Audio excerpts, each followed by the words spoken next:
IMF ने इस बार दूसरी बार इस साल के लिए भारत की अनुमानित जीडीपी ग्रोथ को घटा दिया है।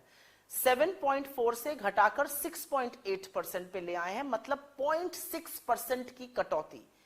आईएमएफ ने दूसरी बार किया है, वर्ल्ड बैंक ने 4 बार किया है, आरबीआई ने 3 बार किया है, फिच ने किया है, मूडीज ने किया है, एडीबी ने किया, अंकटैड ने किया। तमाम वो ऐसी एजेंसीज हैं जिन्होंने भारत की जीडीपी ग्रोथ को घटाने का काम किया है अनुमानित।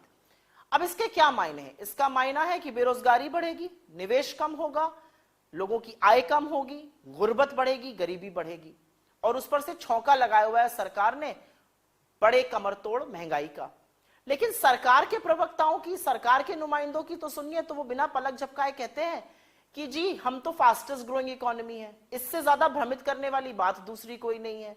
आप $3 ट्रिलियन की इकोनॉमी 6% पे ग्रो करेंगे, चीन $18 ट्रिलियन की इकोनॉमी 4.5% पे ग्रो करेगा, और अमेरिका $21 ट्रिलियन की इकोनॉमी 1% पे ग्रोथ करेगा।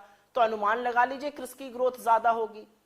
पहली बात तो ये हो गई। दूसरी बात हो गई कि सरकार के सामने समस्याएं क्या है। सबसे बड़ी समस्या यह कि सरकार ने आंखों पर पट्टी बांध ली है और सरकार डिनायल में है। दूसरी समस्या है गिरती हुई ग्रोथ।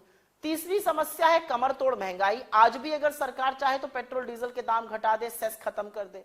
चौथी समस्या है टूटता हुआ रुपया, सरकार को कोई चिंता ही नहीं है अब।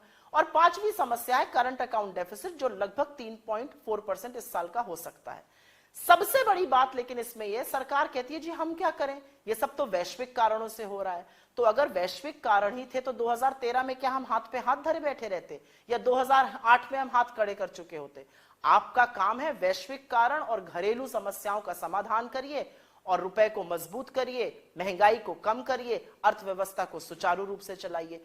उसको छोड़कर बाकी सारे काम करेंगे। वित्त मंत्री तो सफेद सपाट झूठ बोलती हैं। अमेरिका में जाकर उन्होंने आज बोल दिया हमने तो जी खाद के दाम बढ़ाए नहीं है, डीएपी का दाम 1200 से 1300 हुआ है, यूरिया की बोरी 50 किलो की घटकर 45 की हो गई है।